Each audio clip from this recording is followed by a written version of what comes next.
Hello, everybody. So before we get into the episode properly, I don't typically do the sort of um, usually put anything in front of the episode besides sort of the opening theme, I guess, the opening piece of music to sort of get you into the episode. The only reason I'm doing it for this week's episode is unfortunately the first half hour or so of the episode that we recorded for this week's episode, that being on The Devil Wears Prada, as I'm sure you can tell from the title. First half hour was lost. I'm not entirely sure what happened, but I went in to edit the episode for this week, and the first like half hour, maybe 35 minutes or so, there was no like audio track. There was nothing. It was just a completely flat line. There was no audio, and then it comes in the first half hour or so. So that's why I'm recording this, to basically explain what's happening, or what happened rather, just to give you a bit of context going into this, because I do still think there's still about 50 minutes to an hour, give or take, of the episode that we did actually record that is still usable, and I don't really want to throw that all away. So I'm just basically recording this to say that's basically the case, and to give, and also Harry is also going to be recording something that he's also going to put on the front of this, just to give his take on the film at the point where we were at in the recording. So that's sort of what happened, and why this is at the front of the episode, because the first 30 minutes were not recorded for some reason. So to just very quickly give my sort of general thoughts up to sort of that first half hour of the episode, I felt that I was sort of, I like the film. I don't think The Devil Wears Prada is a bad film by any stretch. I think it's definitely not a film for me, and I think I'll get into that more properly in the bit that I did end up recording, that did get recorded for this. But I definitely did find myself, for the film, for me, I thought there were definitely there's elements that I like to it, and sort of what we talked about for the first half hour was, we started talking about the cast. We were both very complimentary of Anne Hathaway just in general, and we think both of us, Harry and I, think she's a great actor. We talked about Meryl Streep a little bit, and it's Meryl Streep. We talked a little bit about Emily Blunt as well. And yeah, Harry was definitely the bigger fan of the film than I was. Certainly, he made it clear in sort of the first half hour. I believe we talked about rom-coms, or chick flicks, as you will, because this is a bit of a genre defining chick flick, I would argue. And there's nothing wrong with that, obviously, and there is definitely an art to it, and I believe, unless I'm about to get, this is about to date very badly, very quickly, I believe we talked about chick flicks and just the genre of the chick flick, which Harry is a very big fan of. If you've been following the show for a while, listening for a while, that's what Harry enjoys, stuff like chick flicks, he enjoys rom-coms and that kind of thing, and, it just, he just gravitates to different kinds of films, to me, so yeah, Harry was definitely more complimentary up to this point. I hope you can appreciate that. I apologize that that there is a good half hour missing, but there is unfortunately nothing I can do, so the best I can do is reiterate my take and opinion on at this point in the episode. So yeah, I hope that you will appreciate the last hour we've got left, or so, give or take, of the episode that did make it in. And yeah, I hope you enjoy the rest of the episode. Hi, it's Harry. I'm the guest for the episode today. We're talking about The Devil Wears Prada. I'm sure William's already let you know why it's a bit more staggered at the moment today. We had issues with recording. But yeah, just to say a few things as we get into the film, The Devil Wears Prada. Personally, I was a big fan of the film. I found that a lot of the cast were incredibly strong.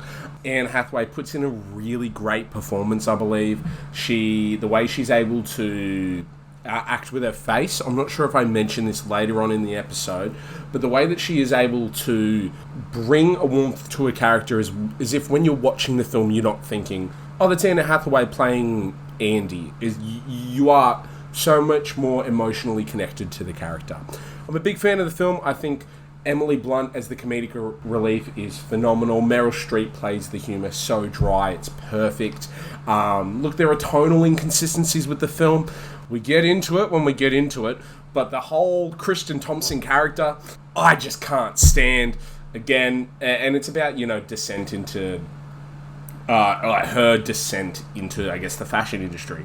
Because not only does the film title itself, The Devil Wears Prada, sort of indicate that, she's losing herself to the devil, which is this fashion industry lifestyle, this sort of sense of vanity and profile, and how that is considered the devil, and corrupts her character throughout the film. But then the fashion industry, they consistently comment about, how beautiful and artistic fashion is, which it absolutely is. Like, textiles is an art form just as if any other is.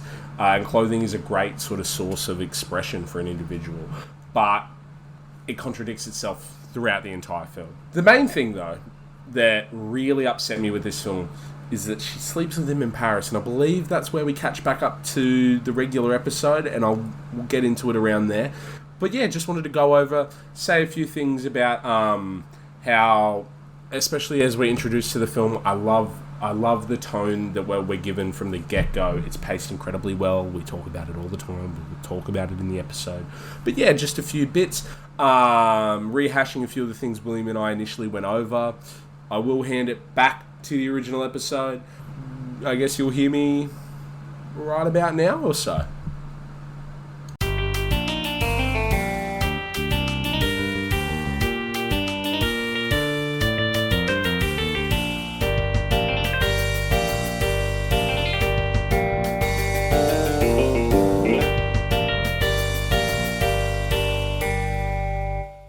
Pretty much what I'd said before all of that had happened was that I thought, even though they do the bullshit with the relationship, I still think that they have great chemistry and it works really well.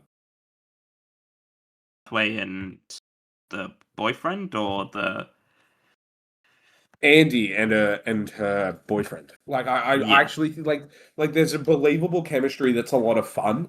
There's a sincerity that I love. I just think that it's like gets completely broken down and used as like a plot progression. And does she ever actually tell him that she slept with a dude in Paris? And it was the dude that her friend saw kiss, and she said there was nothing there. I don't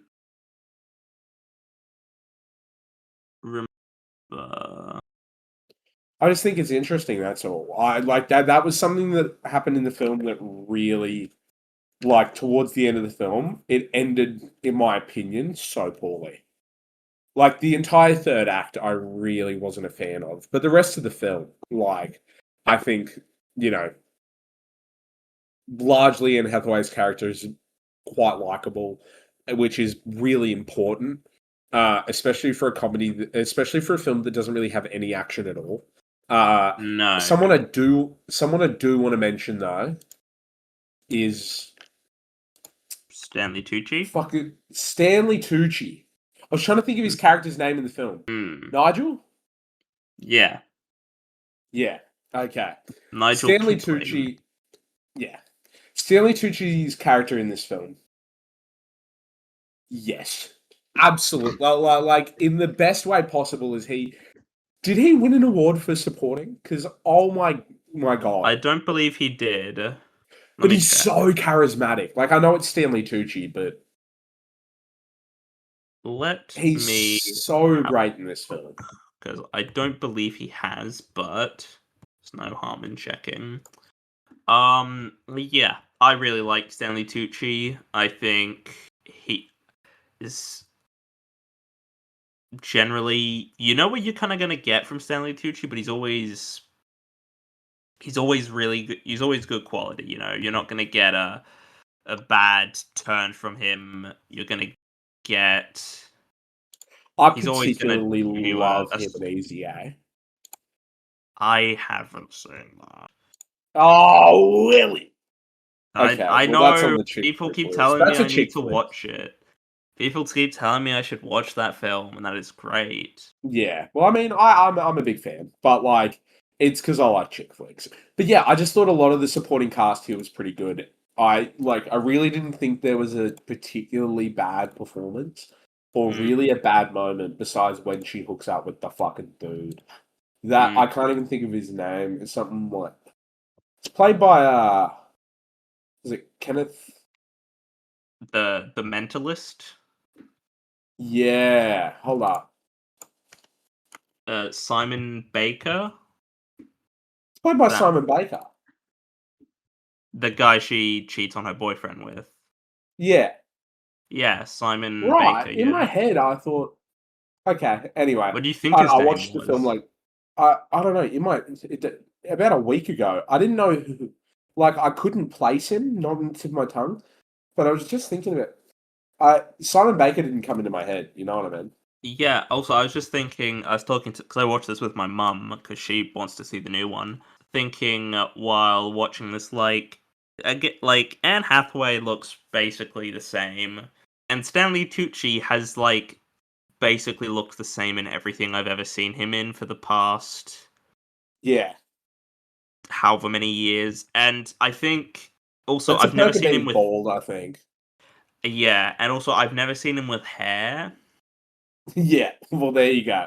and that Um, probably helps. And also, I don't think I need to see Stanley Tucci with hair because it would just look weird. You know how there's certain actors, there's certain people they have a certain part of who they are, like Tom Selleck, with the mustache. yeah. Like he looks weird without the mustache, and there was that period where he was in Friends where he was where he didn't have the mustache and he looks fucking ridiculous. He has hair in the Nazi film Conspiracy, but it's not. Yeah, It's going like it I still think looks like he also Stanley has Tucci. hair in The Lovely Bones, the Peter Jackson film. Ah, But I also yeah, think in that one he's like a pedo or something. I think. yeah. Or like He's he's not like a really like serial a killer or so. I featherweight. don't remember exactly what he is, but I don't know. Maybe he's not a murderer, but he's like well, he's not a. I don't know if he's a pedo, but he's like a creep, and he's like a. Kind of looks Mm, like a Ryan Gosling, a recent Ryan he Gosling looks character. like Ryan Gosling in again Ryan Gosling playing a similar. Like I feel like Ryan Gosling has played this similar character before. I really think it's a strong. Like, I would love to get your opinion because quite positive on the film. So, Mm. was there any moments in the film that you thought, like, as it progresses as like a story and as a structure, you thought maybe like it was a bit off, or there was something that wasn't really effective in it? I mean, the thing with the fashion stuff is it's not my I don't have a particular interest in fashion. But I'm also sort of the for me, I've seen films that are about subject matter that I don't really care about, like Whiplash. I don't care about jazz music, and drumming, like that doesn't interest me. But I think Whiplash is a phenomenal film, and I think the thing Yeah. is I don't mind the fashion stuff, and I think there's some moments that I do actually quite like.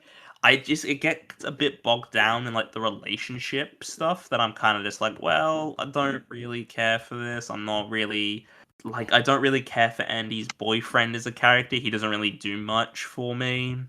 Well, So there's when there's a this whole element of well, oh, she has to choose between her boyfriend or this job, and I'm just sort of like, well, yeah, I'm just sort of like, well, I don't know if I'm not really that is the bothered, and boyfriend worth staying for? Yeah.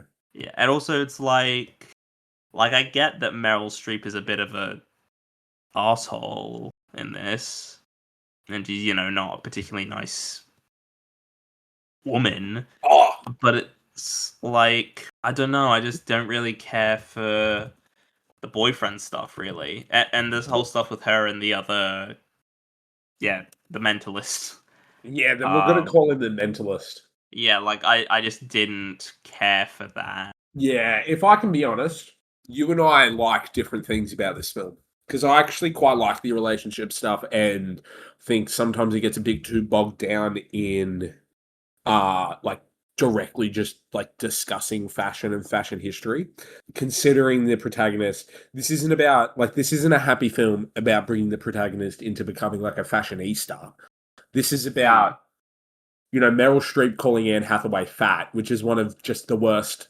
Like, like I got actually mad. I wanted to knock her out. I was like, I don't talk. No.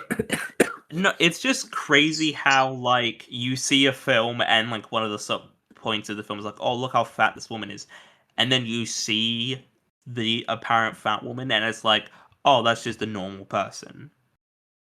That's Anne just like a Hathaway's a normal. size 6, and they're like, "Oh, honey, you're so fat." And I understand the point is to show you that the Prada is the devil. It's not that the devil Yeah, wears Prada.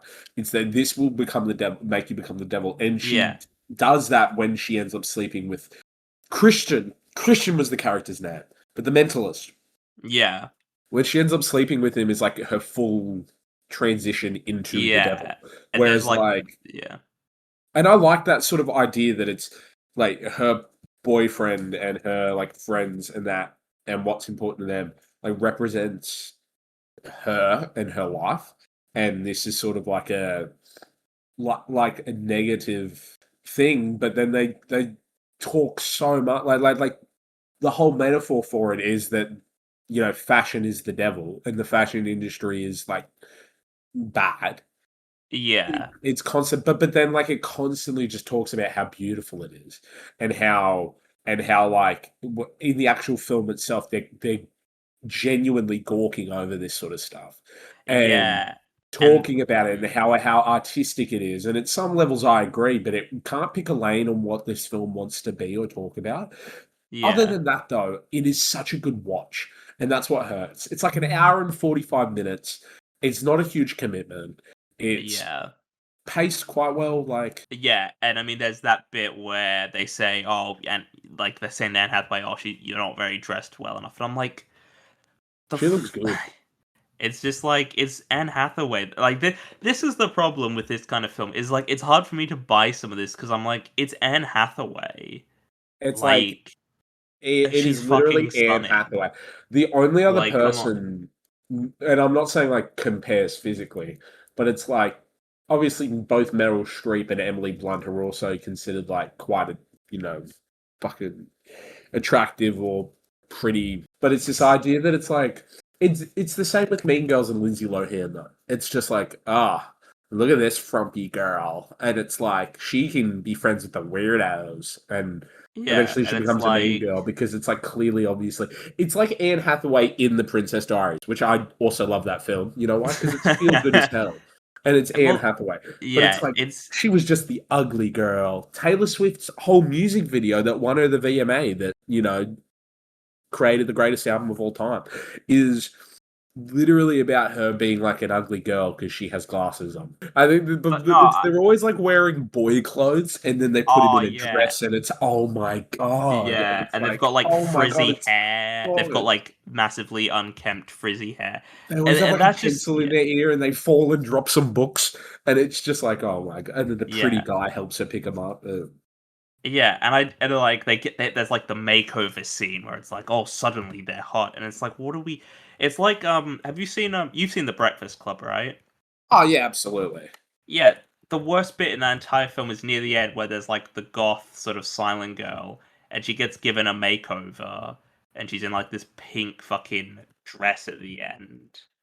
And it's like, what the Oh, fuck are we doing here, guys? Like, this is like what all films do, and it's iconic for a reason. But this film does it too. They do little things that is I giggle at, and I see as quite good filmmaking. Things that you know show that she's a different girl without having to say it, even though they say it a lot. Like they just directly hand to the audience. She is not like the rest of them. Like it's a huge discussion point, but it's also like all the other clackers is what they call them because it's the stilettos clacker. They get taxis while our girl, she rides the subway, and it's like cool. But Also, isn't this set in New York where like I feel like it's yeah, pretty common to ride the subway to work because yeah, but all the rest of them get taxis. I'm like, yeah, but the subway doesn't have traffic, so it's and like, also it's almost certainly fucking cheaper to take the subway. yeah, Like, but I think the idea is that she's not like yeah, the rest of those girls, yeah, and nah, I that's a know. little visual thing that they show, Yeah, yeah, I know. literally as a yeah, no, no, I know. Like, But I it's get the point you're making. It's just like, like, do you think the film has dated badly in that sense? I think I think so. I think so. I think like the idea that he only did there are most of almost all my beef is with the character Christian. I really and I think a lot of people agree. I'm not even kidding you. And maybe it's because I want to live in a world that's just too like happy and dandy. But it's like I just think that that was a thing that felt so far for her character. Like her character is supposed to be so much smarter. And it's like, yeah, Yeah. he only gets to the Harry Potter book and he's constantly just trying to sleep with her the whole time. And then she sleeps with him and she realizes he's a dick. He's a dick. But I it, don't. Yeah, there's that bit where I think. Isn't there a bit sort of at some point where he sort of forces a kiss on her?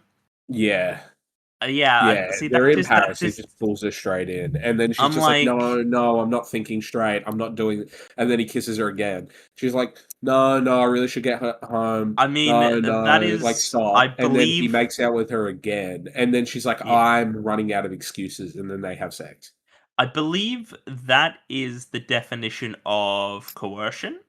Yeah, I was thinking grooming and coercion. Yeah, No, but look, and I get the idea that like he's like a bit of a slimy, shitty guy. And, he's sort of set up as this. Is he set up as like a nice guy though? Like, is he set up as like a he's set good up as a person? bit of like a charming sleaze. Like he is kind of a nice guy. I was really hoping that like his character was gay. I was really hoping his character was gay because that would have been the perfect little twist. Like imagine like oh he's so great, and then she actually like in a moment of weakness goes to kiss him, and he's like oh no I'm gay, honey. And then Mm, like but no because it's 2006 they couldn't do that. But that's the it's like thing. Yeah, they couldn't have a gay character if, yet. if his It was a bit character was early. gay, if his Mm, character came out as gay to her, that would mm. that Well, would that have would been be such a better moment in the film. The film plays sure. it incredibly straight, like about how she descends, like like it's about the descension of a character. It's also like it's got its moments. It's funny. I really think comedically the standout is Emily Blunt.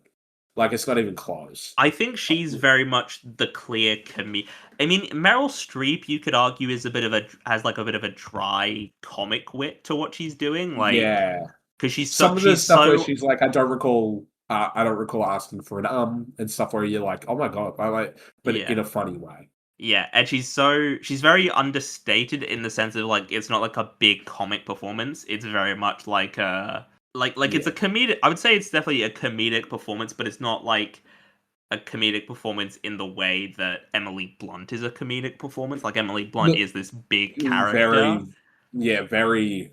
Well, isn't she set up to be the villain of the second film? It's interesting, but I yeah, haven't she's. seen the trailers for this set. I don't really know a whole lot on this I haven't second seen the film. trailer. I saw a To TikTok. be honest, I I saw don't really know what like the continuation of this is because the way the film ends as it is, it's kind of like why are she just we doing a walks. sequel? Like it doesn't feel like it's set up for a sequel. I mean, I'm Yeah. gonna. I mean, I will see it, but I'm not. It's just like, does everything need a sequel? Like that's just the thing. Yeah. Does everything need a sequel these days? Because I don't think everything does. I'm trying to think of the last Legacy sequel that I saw where I was like, oh yeah, I'm happy with that. Ken, just because we're discussing this, because like we've talked a bit about the film, I think Yeah. that so just while we're discussing sequels, and I know that we have a tendency, especially you and I together, and more so because of me, have a tendency to get sidetracked and lost in metaphors and stuff. I recently watched, not recently, somewhat recently watched the Anaconda film. I actually saw it in the cinemas. Oh, the Jack Black, The Jack Paul Rudd Black, Paul one. Rudd Yeah, that's comedy. right. Yeah, I remember you were telling me about it. Yeah. Yeah. And it's kind of like a legacy tribute reboot. Yeah, well, there's a sequence in the film about how they're filming on the Amazon, and then the Sony production boat comes up, and they realize that Sony is already doing a legacy reboot, a high budget one that's so going to overshadow their little independent one. It's played off as a pretty funny bit later in the film, like it's used as like a set piece for like explosions and like their whole filming. Ice Cube's in it, and he makes a fun cameo, and it's like that's good. That's good fun. Like that's genuinely good fun towards the end. The banter with that, but they say on the boat where he's like because they're yelling out to him like, "What the hell?" And they're like, we're Sony. We're a big business. Of course, we're going to rehash something and not come up with our own ideas. And it's like, ha ha ha, that's filmmaking now. And they say that. And I'm like, just because you pointed it out doesn't stop. You're actually still doing it. You're just doing it in a meta way. It doesn't make it better. Just because you're meta about it doesn't make it better. Just because you're making Devil Wears Prada 2 does not make it better. Just because you made Bridget Jones the fucking 10th and killed off, the only decent character in the entire fucking film series. A lot of it's just made without a narrative sort of view behind it and more about money. It's money driven. And I really hope that isn't the case with Devil Wears Prada because I really like this film. This film initially. Like I really do. It tonally it works very well. It's paced really well. A lot of the comedy lands. Everyone's charismatic. No one puts through a bad performance. There's the fuck ass stuff with the Mentalist, but other than that, and it's because it's a chick flick, and that's kind of an obligatory thing. I'm just looking here that there was a sequel written to the Devil Wears Prada book. I'm just reading that. So when this sequel book came out, Meryl Streep and Anne Hathaway they weren't particularly eager for it. Streep reportedly saying she was not interested, and Hathaway stating that she would like to work with the same people on like something completely different, which I think is a very fair take to have. I don't think this film. I mean, look, we haven't seen any of this, but like it's incredibly popular. This is a very beloved film for certain groups of people. They did a stage musical of this with music by Elton John of all people, which is like that does actually make a lot of sense, to be honest, that Elton John would do a stage music. Like, it makes it actually does make a lot of sense that Elton John would do, like, that he would do the soundtrack for a musical. Certainly of Devil Wears Prada, I'd say it makes a lot of sense. Compared to something like Billy Elliot, that, yeah. which feels very odd. Like, Billy Elliot just seems very opposed to Elton John because it's about very working class people, and it's like, can Elton John relate to that? Like, I think with the film as well, it doesn't really have like that sort. It does kind of have that conflict, but not really. Like a lot of stories follow like a conflict resolution arc. Like you've got the hero's journey really, where you start with the first act is about like setting up characters and world building. Second act is about like usually there's a conflict resolution. Third act is climax resolution. And in the second act, there isn't really a large the biggest conflict I guess like it all sort of centers around Paris and like Paris it's this is the big fashion show in Paris, isn't it? Like that's sort of what they sort of set up throughout sort of moments of the film is they're going to this big fashion show, and Emily Blunt's very excited to go. And it's a very chick flick thing too, because there's nothing that like Paris I've never been, but I've heard bad things. I don't want to get into the French, but I mean, do you like the French people? Or I'm not huge on the. No, I've a lot of French people that have met are honestly lovely people, but I think if I lived, I'm not huge on the French. I'm just not huge on what the French are into. Like, and there's nothing wrong with the. Yeah, there's no. I don't know. I just kind of like French food. No, I think it's just popular to not like the French, and I like that. Yeah, I mean, look, I don't think it's a bad film. I want to make it clear. I don't think it's bad. It's just a case of like the film isn't like it's not for me. It's that classic thing of like, oh, this film wasn't made for me. And look, I think there's absolutely validity to that as a statement. I do also think though people use it as like a simple catch-all of like, oh well, that's why you hate it because it wasn't made for you. But it's like, well, no, that's not the case at all. Like, I think that's a very cheap and easy excuse. Someone could be like, oh well, it wasn't made for you, so you can't criticize. Like, I think that's It's a a similar very argument of saying like animated movies are for. Oh well, like I don't know. It's a kids' film, so it's free from criticism. Is like a good yeah, example of what you're saying, and yeah, I just disagree wholeheartedly. Why should you get Lenny? Why am I into more art than my nephew? Like he's 8. Why is he not able to? Why is something that he watches have to be slop, while something that I get to watch yeah. is like artistically that like as it pertains to this film, yes, it might not be for you, but Hmm. that doesn't like there's another sort of standard of oh just because it wasn't for me. There's Yeah. heaps Look, of yeah.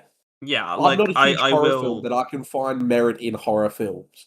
Yeah, Like and it's not like you'd say, "Oh, this is a," because I think there's a difference between this film is bad and I don't like. Like that's sort of something that I don't think people understand. Is there's a difference between something is this film is bad and I don't like this film. Those are two different things. Like things that I will say, "Oh, I think I don't like this film," but and there are films that I'll say that is a bad film. Like there is a different. Like I will say yeah. like I don't like The Godfather and The Room is a bad film, like that just very, simple. Well, I mean, I could make the like I don't I mean, I can piss people off absolutely by what I'm about to, but I could say like I don't love Indiana Jones, but that doesn't mean it's bad. Like it just means that I'm not huge on it. You know what I mean? Where it's like Yeah. I can see it's a good film and why people like.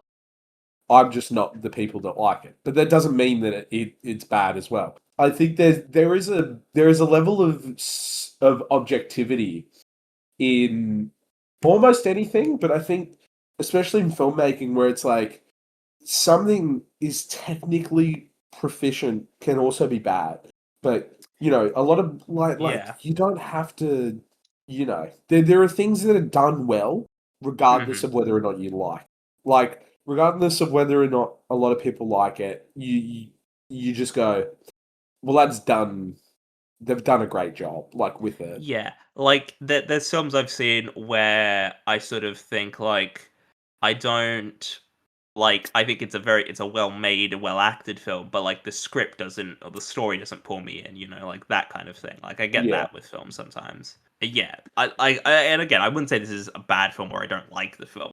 It's just like it's not something that personally say, "Oh yeah, I really want." I'm like, "Oh, I really want to watch that film again." Um, but like that's just me. Obviously, I Yeah. know tons. I know lots of people who love this film and think it's a great Well, like film. And I can argue there nothing of the subject of this film is directly appeals to me at all. I am not a girl who went to a college and got a degree and then chose to do journalism instead. Although I did move to a city with the intent of studying and eventually doing journalism, is not the point. I didn't want to do written journalism, like your directly life written. is like one of those chick flicks. It really is. But no, okay, but like in its own way. But like I'm not nothing fashion. I don't really give a fuck like about any of it. The subject matter. I just connect more so with the tone. I think the tone of a lot of these chick flicks is really digestible, and I think that's by design. That doesn't make it any less good. Yeah, it doesn't make it a lesser film for that. Yeah, it just You have to never go in with really different goes that expectations for it. like yeah, and it very rarely like instead of I think a good moment, and this will sort of look at wrapping up, but I think a really good moment in the film is when she is able to get. It's the big task of getting the Harry Potter manuscript, which is like she's clearly pretty disappointed Miranda, so she has Mm. to like so the Harry Potter manuscript is a bit of a test from Miranda to say like it's the impossible. Like, oh, you Yeah. really can do anything, huh? Like, because she was like, I can do anything. Mm. Um, and this is sort of like a proven point of like, in a lot of films, they would use it as an opportunity to sort of like create a deeper central conflict, or that she does it. But I like the fact that she do it, but she does everything else better than her. Like she smashed it, and then the tone in that's a signifier of a tonal shift for the rest of the film. She is the number one. It changes from going like, oh, she's not fit for the job in one moment to like a complete tonal like up what would you like, upbeat tone, like a full step up to an upbeat sort of a more, I don't know, it definitely like it shifts, but it's a more sort of like hopeful, happy, she's doing well sort of moment. But it's like it never really focuses too long on the lows, and a Mm. lot of these chick flicks don't. Instead, they'll undercut that with a moment from Stanley Tucci. But I Mm. just think that, you know, again, that doesn't really take away its merit. Sometimes you don't want like a day. Like I just finished watching Invincible. You want to talk about, and it's why I found so much merit in a film like Nirvana the Band. Well, yeah, it focuses on the lows, but it's a pretty like it's a pretty tonally upbeat film. It's paced quickly. You finish it, you've still got, when I can get in and out of the film in 2 hours. I mean, we talk about it all the time. This Yeah. may be the thing we I bring up did the most. appreciate this was a under 2 hour film again to watch for this. Was no need for it to be, and it never really felt No. that long. I mean, do you want to put a rating on it if you've? Oh, probably give it a probably an 8 out of 10. I'm a relative big fan of the film. Do I think it's like world shattering? No. Do I think it does any like super impressive technically? Not particularly. It has a very sort of like systematic feel to a lot of the editing, where you're like, okay, now we're in a city, and I know that because you've shown me like a broad scope of the city we're now in, so I know we're no longer in Paris. But there are more creative ways to do that. I think Edgar Wright shows that a lot often with things like, Hot Fuzz in those transition sequences that I think are really good to show that we're moving location. But, you know, that's not to take away from the film. That's why it's probably not a 9 or a 10. A lot of the Mm. content, and I think the film is so strong in just the characters and the acting. I'd say it's a 6 out of 10. Fair enough. Yeah, no, there's definitely bits that I liked. I did find some of it actually funny. Because sometimes these kinds of films, they really just the jokes don't land for me, and like again, that's a personal thing, whether you find it funny or not. But there were a few moments that I did actually find funny. Yeah, I do like it. Well, I like elements of it. I think Anne Hathaway is obviously good. I mean, Meryl Streep. You can't really go too wrong with Meryl Streep. Like the whole cast, I think, is solid. It's just, yeah, it's not completely my thing, and also I don't really care about the boyfriend stuff because they're just sort of not. Yeah, I don't really get much out of that element of the story, but that's just me. So yeah, I give it a 6 out of 10. And yeah, we're doing this to tie into the release of the sequel. I don't know much about it. I'm gonna be honest. I really don't know Yeah. what it is or I what it's mean, I can gonna give you a be. sort of synopsis. All right, Miranda Priestley struggles against Emily Charlton, her former assistant turned rival executive, as they compete for advertising revenue amid decline to media, while Miranda nears retirement. So, what that has to do with Anne Hathaway, no fucking clue, my friend. But well, Well, I guess we'll find because out. the first film ends with her leaving that behind, with Yeah, leaving and Miranda in that and job. I believe moving to Boston with her girlfriend, with her boyfriend. I think Yeah. it's sort of set up conversationally that it's like, no, I think you'll be fine in Boston. And she's like, oh, you're going to take me back? And he's like, yeah. Whether or not, is he even cast in the film? Or is it, Let me get the cast list up. I'm not seeing him. The cast list It's, is infinitely shorter. yeah, there's not as Patrick many. Bramall, Kenneth Branagh. Yeah, Kenneth Branagh's in there. We've got BJ Novak in it apparently. Lady Gaga is gonna be in it. Were there big celebrity there probably were, like, well, yeah, they were definitely cameo. I'm just looking. Yeah, there were cameos in the first one. Heidi Klum is the only name I can actually pick out here. Is like, oh, I know that name. Like, I know that name, but In the first film or the second film? in the first film, yeah, I don't really know. I assume these other like fashion adjacent people, but I don't know I'll fashion. see. I'll see if there's many that. But yeah, essentially, it seems to be like it's like Emily versus Miranda, which I kind of like. I mean, But it's got a decent amount of like, well, that does feel like a continuation. Like, it doesn't feel like a it's a story. That's a natural progression of the story. It feels like. yeah. I mean, we'll talk about it in the review of the year. Yeah, of course. I mean, yeah. Do you I'm have actually any excited. It's a real? Yeah, great I was film. gonna say, do you Well, have I'm any pretty excited. real It's a expectations or anything for it? not directly. I'll watch the trailer and see how we go. I'll probably just watch it this Thursday because I don't think I have anything else on. Like there's footy, but I'll have a look at who's playing. Yeah, yeah, I'll probably give it a watch. We'll see how we go. It says it's 2 hours long. Do I want to Yeah, I'm concerned like? that it feels I'll watch it like with recliners. yeah. My thing is with films is like with films nowadays is I'm like I feel like films are getting don't know how to use the minutes. So I'm interested to see Well, yeah, how and where yeah. this goes. Really, like how they're Yeah. going to use this runtime, how are they going to justify this runtime. It's something I'm interested to see, but I'm more excited for just the review Well, that's what I'm this wondering, year. like how well is it going to do like when people see it, like Yeah. critics and audiences. And I know people are like, "Oh, don't listen to the critics." And I'm like, I trust them a lot more than I trust general audiences because general audiences are idiots. Yeah, they definitely can be. I like to take a deep balance of both. I will I listen mean, to them, but I look at I both, don't ever yeah. use them to influence. But I don't ever use them to influence my opinion. Like if I like No. something that people hate, then like oh well, I guess it was more catered towards what I like. Like you're able to find value whenever the fuck. And Yeah. I don't listen to his opinion. Like I don't listen to Fantano. If I listen to Fantano, stop me from listening to some of the greatest music. You can't use them for your opinion or even for a basis of your.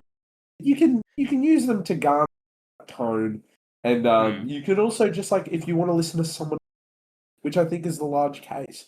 I think that like I think it's I like I don't looking know at reviews to see how like my opinion compares to other people's. Like that's but in the I don't nicest way. use Yeah, I prefer to listen to my friends' reviews. Like I prefer to hear what they like rather than direct critics.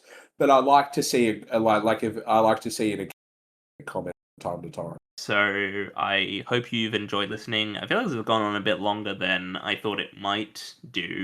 Thank you, Harry, for joining me for this week. Oh, well, thank you for having me, of course, as always. Thank you all for listening. Hope you've. I mean, yeah, if you've enjoyed listening, go back. If this is the first episode you've heard, feel free to go back and listen through the rest of the podcast. I'm up to 200 something episodes now. I've Yeah, I lost. was going to say, we've got about 200 more odd for you to listen to. Yeah, I hope you've enjoyed listening, and I'll see you all in the next one. Goodbye.